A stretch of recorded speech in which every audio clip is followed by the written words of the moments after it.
Hey, good morning, guys. Welcome to the Art of Profitable Lifestyle Gym. Joined today, Chris Thorndike, Andrea Ramos. Welcome.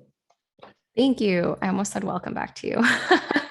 You can welcome me if I can welcome you. Totally cool with that. So excited for today. We're gonna talk about sales and marketing, which who doesn't love that? Bringing new members in the door. But specifically, the problem out there is, we're getting into the holiday season. It's on a lot of gym owners' minds, and it's like, do sales have to slow down just because it's the holidays? And what can we do as owners to get into a proactive state versus a reactive or kind of a waiting feeling or feeling like I have to slow down? And I think we've got every single angle we're going to hit today, guys. If you have noticed that in your trends, if you want to do something about it this year and you feel, compelled to change and shift your practice, let's talk, about holiday marketing and sales. Yeah. Yeah. I think that like for this topic specifically, especially this season, you can kind of see and self-reflect on, oh, like, do I feel in control of my marketing and the amount of clients that come in, or do I really ride the waves of what's happening externally in the world, right? And I think for people who don't even question, they're just like, oh, November, December, slow sales. And they just like put like no thought into marketing and selling, and they full force dive into like retention and clients and service, which are not bad things, but you do it because you just even kind of say like it's a hopeless mission. That's a good indication that like, oh, okay, so you don't believe that things that you do in your business actually create the results.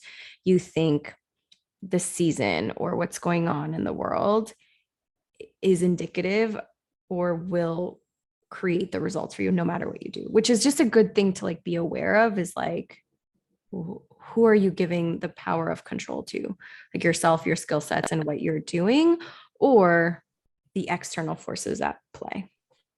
Yeah, it kind of made me think of like this concept of offense and defense. A lot of people go into like defense mode and just kind of accept what comes in, wait for it. And that's not reality. When you think about business ownership, is about being strategic, being intentional, and taking action. So everything about that mindset is very much holding back the person and the business. And we're here to say, hey guys, if you're thinking like a business owner, you should be thinking about both offense and defense, like the total game. And that's where we need to start shifting, to your point, the mindset and the thoughts that are going into how can I improve lead gen? How can I reach my enrollment goal? What steps do I need to start taking today to start making those changes? And if you're starting to ask those questions, you're already on the right track in terms of the thoughts. But offense versus defense, like, we don't have to settle, we don't have to slow down. There are things that we can do. Yeah, for sure. So for you, as you go into November, December, I mean, I asked you this before and I was like, do you feel confident that you're going to enroll at least 10 people? And you like didn't even stutter. You're like, yep. I was like, and I knew you would say that, but I wanted to really kind of pick your brain on like, why do you feel so confident? Like, this is quote unquote a slower time, or even is that a myth? Like, do your sales numbers actually represent that? Like, I guess just give us your experience of like having gone through November, December holiday seasons for the past like 14 years. Like, what patterns have you seen? What has created the results despite those patterns? And yeah, just your take on these 2 months of the year. Yeah, I think here's my perspective. Like, in the past, like early in my career, I would totally be on board with the defense play of just like, I'll just focus on member service and try and hold on tightly to what I have and not lose anything. Well, then as you evolve as a business owner, you start saying, hey, I have a lot more control than I thought I did.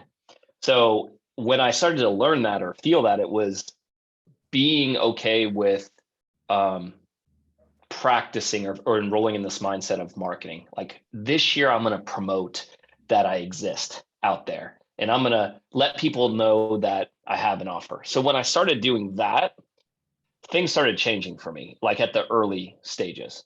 And then now, fast forward of learning that I have to promote and I can't just sit back.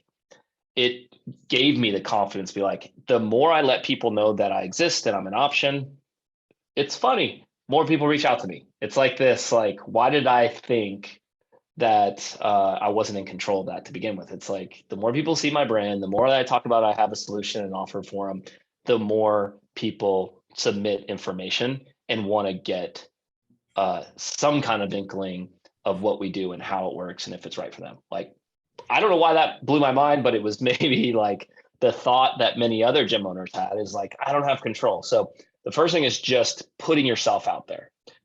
I would say as I've evolved and why I didn't hesitate is like, now I'm excited to promote. Like I'm intentional with my ideal client. I'm in their head on like, what are they thinking about? What are they feeling come holiday season? So I'm interested in now taking it to the next level of like, let me change my website and message. Let me change my marketing posts on social. Let me really get behind a theme to personalize everything to this time period. So that's where my plan of attack is different now. It's like, that's what I mean by offense versus defense. Now I'm like doubling down. Yeah. Yeah. And I think that's a good point because it's like step one, market, right? Like don't not do it. And so I think that you shared that in that, like, at first I wasn't doing it and I was just like on defense, holding on to like what I had. Then I was like, all right, let me start talking about it. And then you got better at like, oh, let me start talking about it in this way during this time. And I think that for a lot of gym owners, like, one, I don't think they have a practice of consistently marketing their gym, making offers to help people, enrolling people. Like there's no really system that's strategic, that is intentional to bring in X amount of clients. And so because of that, because you don't have that system, there is a lack of control that you have, right? Like it is just kind of a waiting game of like, so-and-so referred me, or like this person drove by, or this person Googled and they asked me. And so you're waiting for the demand that is out there to like reach out to you. But the thing is, when you create a marketing system, when you have a plan in place, when you're coaching yourself on your mindset about, marketing, you actually become the person that creates demand as opposed to just waits for it to come.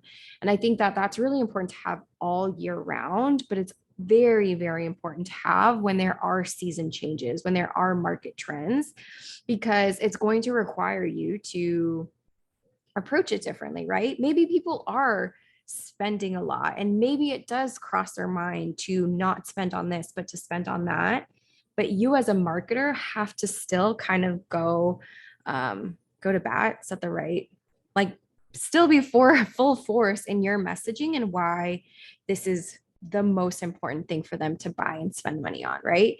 And you're not doing it from a way like that's sleazy or salesy. It's like, it really is what you genuinely believe. And I think that as gym owners, like, do you genuinely believe that fitness and health is the best thing that people can spend money on? If your answer is no, but they need to buy this and they need to do this and they need to like do that, then that, like, you need to clean that up, right? Like you need to clean up that like what you're offering is actually such a service as opposed to like taking from them.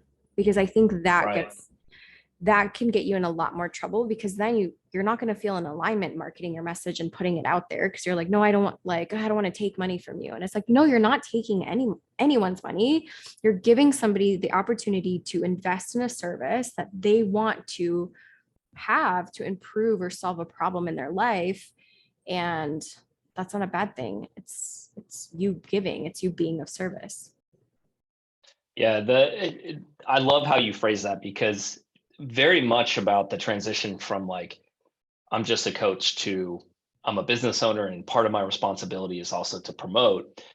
It means stepping into who's my ideal client, their footsteps, their shoes. And I think where I get my excitement for tackling this and not fear, one, I've been okay with saying the wrong thing. There's no right, way to promote and market, I think. And then you build that skill up. But this time around, I think that, to your point, I always now believe that there are people out there that I can help, and that if they just knew I existed, they would move forward. And it's almost like this feeling inside, like it's my fault that they're not in shape or they're not living a better lifestyle. And that's genuinely what I believe. So I know, regardless of the time period, like my people are feeling off track right now. They're literally sitting at their desk, probably right now at work, and just like they know they haven't been able to stay consistent. They know that they're not at the body composition they want. They don't love who they see in the mirror. These are all thoughts and feelings that they're having, and they feel stuck. They feel unmotivated or inconsistent with that. And then they're going to go into the holiday season and they're going to feel guilt or shame, or they're going to go into it, having to put clothes on they don't feel like is them. It's like, we can do something about that, guys. We can literally start now shifting their world, but they don't know we exist. So if we're the reason they're not looking at the holidays as exciting, hey, I got this new thing in my life, I'm really motivated and I'm excited, like I want to give them that to talk about at a holiday party. I want to give them that to go, talk to their parents or their, significant other. But if I don't promote, they never stand a shot at having that shift. And that's my responsibility, my fault. So that's what I would say the first real eagerness and excitement is like, we could do something about that today, regardless of the season. So you talked a lot about if people don't know we exist, and that's like definitely like its own segment in the market. But I think that there's the people that don't know you exist, and then the people that do know you exist and do know you're there, but they still haven't actually made the decision to take action. And I think for those two groups of people, there's a lot more in your control than you believe. I think that a lot of times during the holidays, people will think like, oh, the people that know about me definitely aren't going to buy right now. And that's the thought that like stops the action of marketing and making them a compelling offer. And what we're saying is there's a lot more power that you have to really showcase and explain to them and show them and like give them a compelling reason as to why it is important to start in November and December, why it is worth it, why it is something they want to do, why it's not going to get in their way, why like, it really is going to benefit them. Like those are the messages that come out during November and December, because this is when people just maybe need to see it a little different, maybe need to have shifts in their perspective, maybe need someone to like explain it to them in a way that's different, right? Maybe your messaging will revolve around like, hey, I don't want you to just like lose 10 pounds in January. I want you to become a healthy person. And healthy people are healthy year round. It's part of their identity. It's part of who they are. And so your messaging in your campaigns and your marketing is going to revolve around not necessarily just the same things you've been saying, but really tailored to like that specific person. Because again, the thing that you want to remember is you're not trying to convince someone to do something they don't want to do. You are trying to speak to the people that want to do it, but have a lot of thoughts and are nervous and are afraid and have questions. That's the people that you're talking to. And those are the things you want to address in your marketing. You're not trying to convince them that this is important and that their health and their fitness is important year round. They already know that. They already know that they don't feel good during the holidays. They already know that they have a tendency to overeat during the holidays and then feel guilty and feel like crap. They already know that like, they're going to just feel kind of by like sitting all for the next like couple of like weeks and not really doing anything active. They already know they don't like that experience, but they have some thoughts about like, I don't know, which is now the best time to start. Speak to that. Like that's the marketing that's really going to compel them and bring them on board to start in November and December. And what we're saying is that when you create a marketing system that revolves around that and shows you like what are the things to say during certain seasons and how to speak to your ideal client, you don't ever have to worry about the the demand that's out there, you can actually create it. Yeah, I think there's two things that I hear is there is a responsibility as a business owner to do this. And if you don't pick that up this season, the only one at the end of the season, end of the year, who's going to know is likely you. But this is the opportunity. And the cost is huge or substantial too. So take the responsibility on, know that this is our responsibility each and every single month, and own that. Like that's, I think, the big thing that I told you guys early on, where it's like, I didn't have that before. And now, every month I look into it in a more strategic way where, we're planning out a week, 2 weeks, 3 weeks on content or how we want to phrase things and see things. I didn't start there, but maybe this is your season to just be okay with failing at marketing, knowing that there's no possible fail if you're doing it. The only way to fail is don't do it. So that may be the shift for some people out there. And then the second thing is like, just know that people are always ready to buy. Like they just need to be shifted to know that you're the thing for them and you're the most important priority to them. And I think a lot of people don't get that, even though they want it, because they're not promoted to. There's a lot of people just taking a back seat. And you can change that this year. And I want you guys to know that, but it starts with you. This isn't going to happen on its own. And my excitement comes for gym owners too. Is like, if we all did this, I mean, why wouldn't we be the time to buy fitness if we were all doing it? And it became, just like how these big box, stores and like they capitalize on, what is it, like Cyber Monday or like, all these campaigns were created. They weren't like always that way. So that's what I would love to see is one, first develop the strong mindset, two, practice, be okay with failing. And then three, guys, we will get better at this together as long as we take on the responsibility of marketing and promoting, because there's so much at risk, not just for our business. Yes, I get the financial, but for the people out there, like so many people need our help, especially now. Yeah. So another thing that you touched on was the lifestyle component of it, and how you've been intentional about creating a gym that goes along with your lifestyle and actually supports it, as opposed to your lifestyle being disrupted by the business. And so you found a balance where like your business supports your lifestyle, but your lifestyle doesn't affect your revenue. And I think that's really interesting because it's like you get both the best of both worlds, in the sense that like you can still have that freedom to take off during the holidays and enjoy and kind of have time to rest, but it doesn't mean that your sales and your marketing is going to be impacted. So talk to us a little bit about like how you found that balance, and like what are some things that you do in order to have that both and, right? Both sales coming in and also I have time off. yeah, I'll start from the beginning. I used to feel like I kind of did everything at the seat of my pants, where, if I needed sales, I'll go out and like promote in the moment and then hope that people would respond.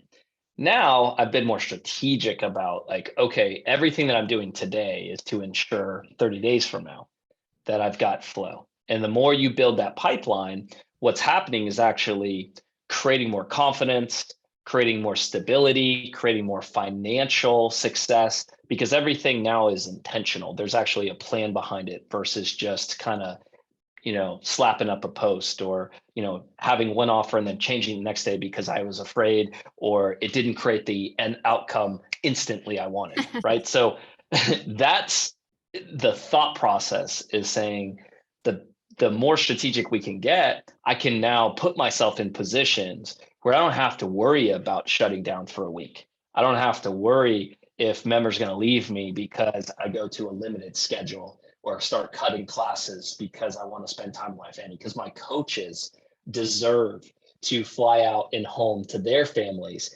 And that becomes a part of our culture and saying, hey, we are going to support this lifestyle. And part of living a healthy lifestyle is also giving attention and time to family or to personal time. And like that became really important to me, but we had to build it.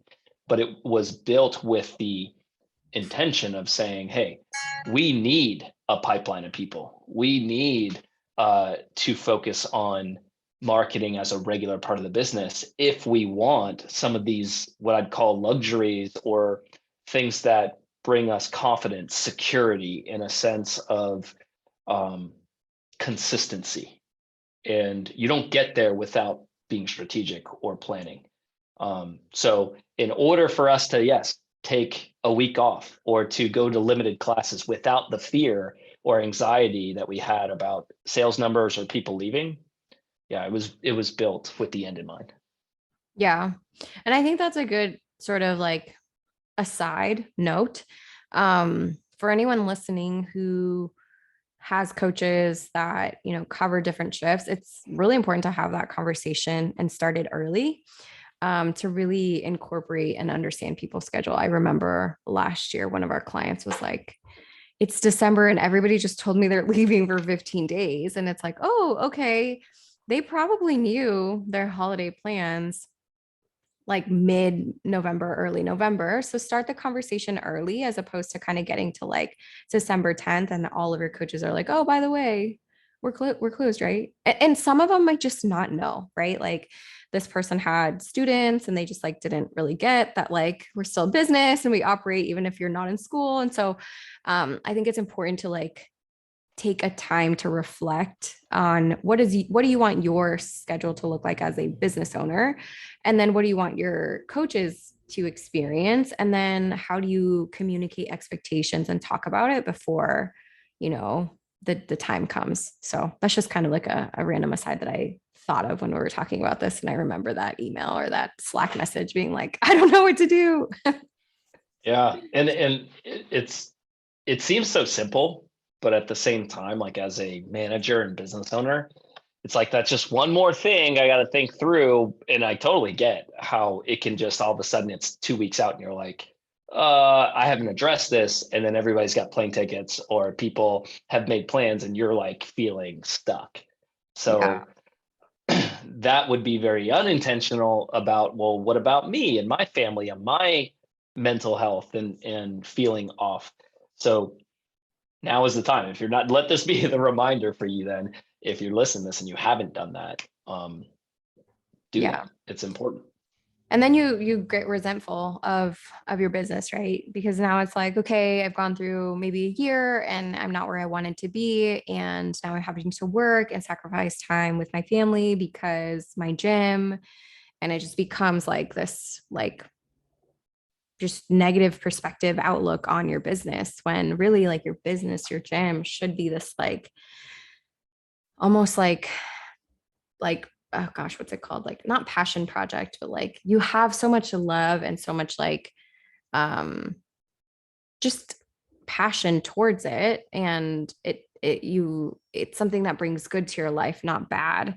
And that's really how you want to view your business and your gym, as like, this is an asset that I'm building, this is something that gives to me, this is something that I can rely on, this is something that's going to provide for me.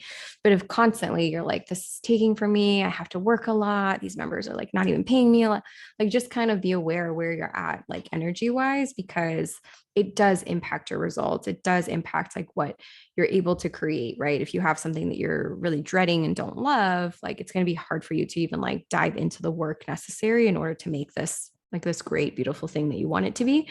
Whereas if your approach is, I'm always building, I'm growing, I'm being proactive, I'm thinking through different things, and I'm creating a gym that's ultimately going to support me in the ways that I want it to, that's just going to be a whole different experience. So You made me think of this analogy, kind of like being in a relationship, like the honeymoon phase of starting a new relationship. That can totally happen as a business owner. And you're like, oh, I'll just, I'll keep the gym open this year. And you're excited. Maybe that's like the first few years. And then, you'll reinvent that kind of feeling. I've noticed over the years where it'd go into like times where I wish I had just shut down or like powered down a little bit. And then I would go create this honeymoon phase energy of like starting a new program, and then, go get distracted promoting that and growing that. And it took me away from a lot of my root issues. And now focused on one program, focused on one ideal client, it really reveals all of the operational stuff that was avoided, that mattered at whether I was having fun running the business, whether it felt simple, whether it felt like I was off mentally when I was with family. All those things started to get cleared up when I focused. But it is interesting how you can kind of get stuck in, say, like this time period where I have to go create new stuff and new sales. And sometimes you get lost creating new offers or new programs instead of just leaning into how do I get better enrolling one thing. But what I'm saying in addition to that, I started seeing, because there was so much focus, how I could make the operation cleaner and more simple when these things start to pop up that feel like, I don't know, like little gnats you're kind of swatting at, but you don't see dollar signs attached to them. So you're like, I'll get around to that later.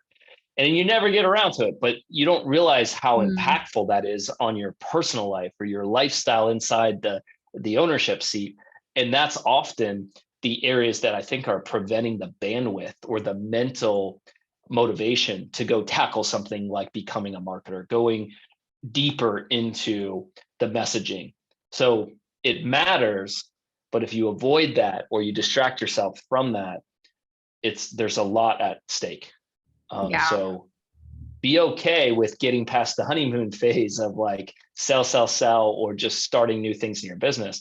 And when you really get into it, guys, knowing your numbers or having a simple schedule, looking after your coaches becomes part of the process that may always been like in the back of your mind and feeling like, dang it, this snuck up on me again. It's like, no, that comes from not leaning into some of the operational stuff that isn't so sexy or fun or exciting for you. Yeah. Yeah. I had two thoughts. I think the first thought was there's almost like this like chasing newness, and that creates excitement.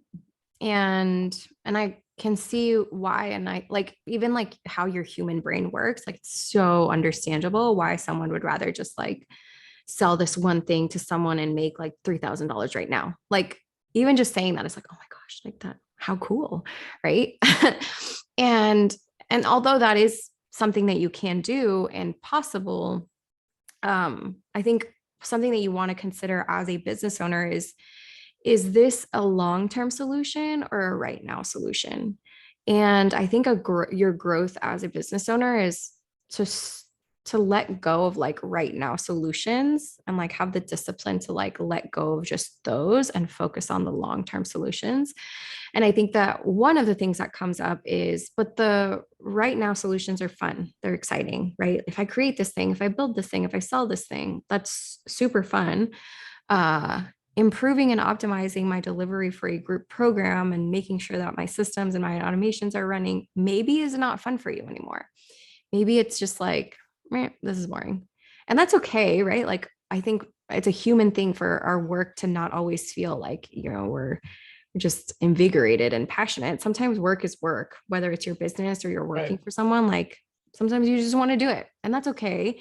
But that's kind of like the discipline that you want to lean into as a gym owner. Like, how can you not make your business something that's supposed to be fun all the time for you, right? Like, if you want to have fun, go like find a hobby. Your business is supposed to make you money. It's supposed to create a salary for you. It's supposed to provide an incredible service for your people. It's supposed to generate profit. That is the point. And then with those resources, you can go have fun doing whatever, right? But I think sometimes what gets lost is the point. Like, what is the point of this? The point of this is to generate income, provide a great service, have some profit. I don't necessarily need my business to be fun for me 24/7. It's great that it's fun for me, 75% of the time because it's my passion. It's what I love to do, but not 100% of the time. 25% of the time, you just have to do the work that you don't want to do. Yeah, that's such a good point. And it's funny because there's often we're stepping into businesses that have hyperinflated schedules in terms of classes, which that alone is going to create a lot of manual labor hours. And when we peel back schedules with owners and say, hey, if we could cut this by a third, what would you do with that time? What are your hobbies? And they look at me and they're like, well, I don't have any hobbies. Like my work is, and it's interesting to say, well, hold up. We're actually going to improve the revenue. We're going to improve the bottom line, but you no longer have to do that time.